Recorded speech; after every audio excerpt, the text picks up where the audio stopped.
వీళ్ళు ఎన్ని వ్యూహాలు చేసినా లేదంటే ఎంత పోల్ మేనేజ్మెంట్ చేసినా సో ప్రజలు ఒకటి ఫిక్స్ అయింది స్పష్టంగా కనిపించింది. ఎందుకంటే నేను గత 6 నెలల కింద కొంతమందితో మాట్లాడినటువంటి టైంలో కూడా అప్పటికి వ్యూహాలు లేవు, అప్పటికి సునీల్ కనుగోలు ఏం చేసింది లేదు, అప్పటికి పెద్దగా ఏం లేదు. బట్ 6 నెలల కింద కూడా కొంతమంది ఈసారి కాంగ్రెస్ పార్టీ వచ్చే అవకాశం ఉంది, ఈసారి యూడీఎఫ్కి ఓటేసే అవకాశం ఉందని చెప్పేసి కామన్ మ్యాన్ అక్కడ మాట్లాడింది కూడా నేను స్పష్టంగా విన్నా. సో అక్కడ పాయింట్ ఏంటంటే ఇందాక మీరు మొదట్లో మాట్లాడినట్టు ప్రజలు ప్రభుత్వాన్ని మార్చడానికి ఫిక్స్ అయ్యారు. సో దానికి తోడు వీళ్ళ పథకాలు కానీ వీళ్ళ గ్యారంటీలు కానీ ఎన్ని ఇస్తారో అది ప్రకటనలు వేరు. But the people decision is already decide అన్నది మాత్రం నాకు ఇక్కడ స్పష్టంగా కనిపించింది ఇప్పుడు వస్తున్నటువంటి ఎగ్జిట్ పోల్స్ పరంగా చూస్తే. శ్రీకాంత్, మీ ప్రశ్నకు సమాధానం ఏంటి అంటే 2019 లోక్సభ ఎన్నికల్లో కాంగ్రెస్ పార్టీ 20 లోక్సభ స్థానాలు ఉంటే 19 లోక్సభ స్థానాలు గెలిచింది శ్రీకాంత్. కానీ మీకు 2021 శాసనసభ ఎన్నికలకు వచ్చేసరికి ఎల్డీఎఫ్ గెలిచింది. మీరు ఇప్పుడు కూడా చూడండి 2024 లోక్సభ ఎన్నికలకు వచ్చేసరికి మళ్ళా యూడిఎఫ్ 19 లోక్సభ స్థానాలను గెలిచింది. కానీ యూడిఎఫ్ కి కలిసి వచ్చినటువంటి అంశం ఏంటంటే ఎన్నికలకు ముందు, శాసనసభ ఎన్నికలకు ముందు అక్కడ లోకల్ బాడీ ఎన్నికలు జరిగాయి. ఆ లోకల్ బాడీ ఎన్నికల్లో యూడిఎఫ్ కి మెజారిటీ రావడంతో అక్కడ పబ్లిక్ ఒపీనియన్ మారిపోయింది. అంటే ఈసారి కాంగ్రెస్ పార్టీకి అవకాశం ఉండేది అనేది లోకల్ బాడీ ఎన్నికల్లో ఆ పార్టీ సాధించినటువంటి విజయంతో ఒక కన్ఫర్మేషన్ వచ్చింది. ఆ కన్ఫర్మేషన్ ని తట్టుకోవడానికి ఎల్డిఎఫ్ కొన్ని ప్రయత్నాలు చేసినప్పటికీ కూడా అవి ఫలించలేదు. యూడిఎఫ్ కి అనుకూలమైనటువంటి ప్రజల తీర్పు వచ్చింది. బట్ అది కామన్ గా మనం చూడాల్సింది ఏంటి అంటే ఎల్డిఎఫ్ వైఫల్యం కంటే కూడా కేరళలో ఒక సంప్రదాయము, పార్టీలను తరచుగా అధికారం నుంచి మార్చేటటువంటి సంప్రదాయం, ఈసారి ఆ సంప్రదాయానికి మొగ్గు చూపినట్టుగా. రెండోది, ఎన్నడూ లేని విధంగా కాంగ్రెస్ పార్టీ అనుసరించినటువంటి political poll management, political strategies ఆ పార్టీని అధికారంలోకి తీసుకొచ్చాయనేటటువంటి విషయం స్పష్టమవుతుంది. ఏది కేరళలో కాంగ్రెస్ అధికారంలోకి రావటము ఒక కన్ఫర్మేషన్ అయినట్టుగానే మనకు కనిపిస్తుంది సార్. అయితే ఇందులో ఎల్డీఎఫ్ నుంచి కొన్ని వైఫల్యాలను మనం చూసుకుందాం. ఎంత కాదన్నా 10 ఏళ్ల తర్వాత ప్రభుత్వ వ్యతిరేకత ఉంటుంది. మనం తెలంగాణలో చూస్తాం, ఇప్పుడు కేరళలో కూడా అదే కనిపిస్తోంది. ఎన్నికల ఫలితాలు వస్తే తెలుస్తుంది. 10 ఏళ్లుగా ముఖ్యమంత్రిగా ఉన్నారు కాబట్టి కొంత వ్యతిరేకత ఉంది. మోర్ ద పాయింట్ ఏంటంటే సిపిఎంలో సెకండ్ కేటగిరీ నాయకత్వం కూడా కొరబడింది. సో ఎల్డీఎఫ్లో పినరయి విజయన్ తర్వాత ఆ స్థాయి వ్యక్తులు లేరు. అందులో కీలకమైనటువంటి నాయకులు ఐదర్ కాంగ్రెస్ పార్టీలోకి వెళ్ళారు, లేదంటే భారతీయ జనతా పార్టీలోకి వెళ్ళారు. మాజీ మంత్రి కేకే శైలజ లాంటి వ్యక్తి పార్టీ బాధ్యతలు ఏమైనా చేపట్టేది ఉంటే ఈరోజు ఎల్డీఎఫ్ కొంత అధికారంలోకి వచ్చేది.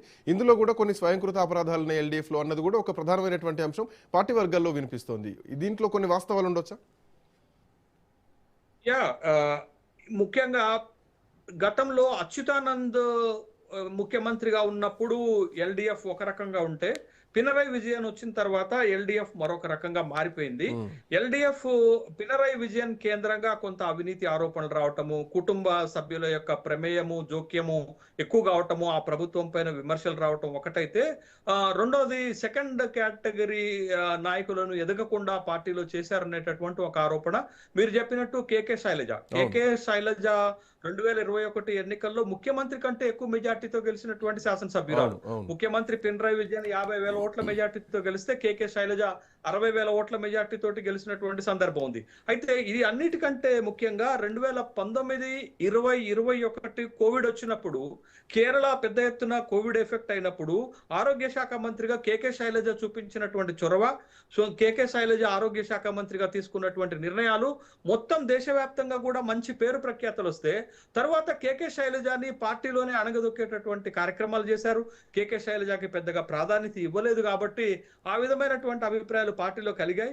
ముఖ్యంగా పినరయి విజయన్ రెండోసారి అధికారంలోకి వచ్చిన తర్వాత, మనకి తెలంగాణలో కూడా మొదటి కేసీఆర్ పరిపాలనతో పోలిస్తే రెండోసారి అధికారంలోకి వచ్చిన తర్వాత కేసీఆర్ చేసినటువంటి తప్పిదాల వల్లనే ఆ పార్టీ ఊడిపోయిందని ఎలాంటి అభిప్రాయం ఉందో, కేరళలో కూడా పినరయి విజయన్ రెండోసారి అధికారంలోకి వచ్చిన తర్వాత చేసినటువంటి తప్పిదాలు, పార్టీని పెద్దగా పట్టించుకోకపోవటము, సెకండ్ కేటగిరీని ఎంకరేజ్ చేయకపోవటము, కేకే శైలజ లాంటి వాళ్ళకి ప్రాధాన్యత ఇవ్వకపోవటంతో పార్టీ ఈ విధమైనటువంటి అపజయం పాలవుతుందని ఒక అభిప్రాయం కూడా ఉన్నప్పటికీ కూడా అవి పెద్దగా పార్టీని ఓటమి దిశగా నడిపించినట్టు నేనైతే అనుకోవటం లేదు.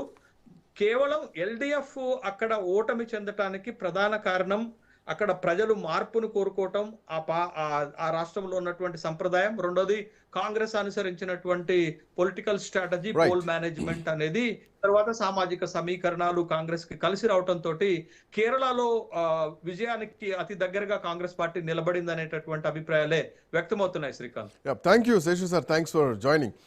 సో కేరళలో కమ్యూనిస్టు పార్టీలు మొట్టమొదటిసారి భారతదేశ రాజకీయ చరిత్రలో 75 ఏళ్ల భారతంలో కేరళలో for the first time communist party ప్రభుత్వం లేకుండా పోవడం, ఇక దేశ రాజకీయాల్లోనే కమ్యూనిస్టు పార్టీ లేకుండా ఒక ప్రభుత్వం నడవడం మొట్టమొదటిసారిగా జరగబోతోంది అన్నటువంటి సంకేతాలు కనిపిస్తున్నాయి. బట్ ఏదేమైనా మే 4th వరకు ఎదురు చూడాల్సిందే. ఇప్పుడున్నటువంటి ఈ ఎగ్జిట్ పోల్ సర్వే అంచనాల ప్రకారం అక్కడ యూడిఎఫ్ ప్రభుత్వాన్ని ఏర్పాటు చేయబోతోంది అన్నది మాత్రం మనకు తెలుస్తున్నటువంటి ఈ న్యూమరిక్ అనాలిసిస్. చూద్దాం ఎట్లాంటి పరిణామాలు ఉండబోతున్నాయి. That's all for now. Next updates continue అయితే కీప్ వాచింగ్ రాజ్.